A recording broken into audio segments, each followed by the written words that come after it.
junto a mi equipo María Fernanda Lopera y yo, Tomás Mesa, vamos a explicar los fenómenos ondulatorios y las ondas sonoras.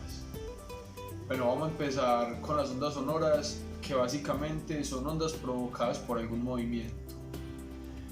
Que para que se genere el sonido es necesaria alguna fuente de vibración, como por ejemplo cómo utilizar los instrumentos musicales, como por ejemplo la guitarra. Al mover alguna de sus cuerdas se provoca un movimiento generando un sonido. Estas vibraciones pueden ser transmitidas a través de diversos medios elásticos, como por ejemplo los más comunes, que es el aire o el agua. Las variaciones de presión, humedad o temperatura son las que producen el desplazamiento de las moléculas, y cada molécula transmite vibración formando un movimiento en cadena. ¿Qué más? Estas ondas el humano las percibe, haciendo que el oído transforme estas vibraciones en impulsos nerviosos. Bueno, ahora les voy a explicar las propiedades del sonido, que son la amplitud, la frecuencia y el timbre. Bueno, la amplitud es la distancia que hay entre el punto más alto y el punto más bajo de la onda. Y básicamente es lo que conocemos como el volumen y es lo que nos ayuda a identificar la intensidad del sonido. La frecuencia es el tono o altura del sonido. Se diferencia, y con esto se diferencia un sonido grave de un sonido agudo. Y la frecuencia se mide en hertz y describe la cantidad de ondas por segundo.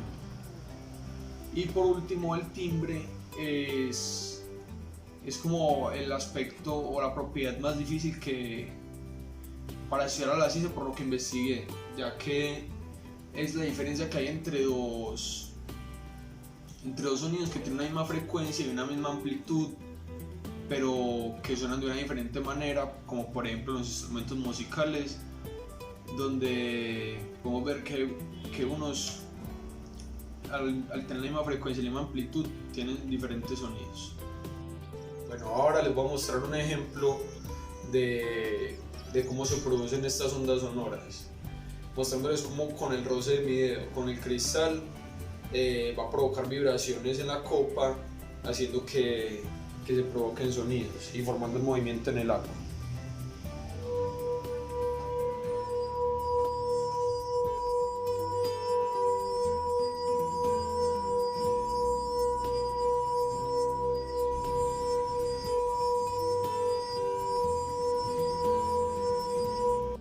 Bueno, como le dijo mi compañero, soy María Fernanda Lopera y les vamos a explicar diferentes fenómenos de las ondas. Ya les explicaré la difracción y la reflexión. La difracción es el fenómeno por el cual una onda que atraviesa un obstáculo por un orificio pequeño se distorsiona y se propaga en todas las direcciones de dicho orificio. Es decir, es el fenómeno ondulatorio que ocurre cuando una onda se reproduce al atravesar una abertura u orificio. Tiene lugar cuando el tamaño del orificio es del mismo orden que la longitud de onda del movimiento ondulatorio. Ya les mostraré un ejemplo donde se puede comprobar la difracción. Bueno, para nuestro experimento vamos a necesitar un CD así transparente, un cartoncito que vamos a tapar el orificio del CD, una vela y una candelita para prender nuestra vela. Bueno, apagamos la luz para poder presenciar bien nuestro experimento. Cogemos el CD y vamos a acercar la luz. Miren cómo se puede ver, la alejamos, la acercamos y si pueden observar cómo se dimensiona, miren, la alejamos, la acercamos. Así se puede mostrar la difracción. Bueno, y por último tenemos la reflexión. La reflexión es el cambio de dirección del movimiento ondulatorio que ocurre en el mismo medio en que se propagaba, después de incidir sobre la superficie de un medio distinto. Acá les mostraré una imagen donde se puede observar este fenómeno.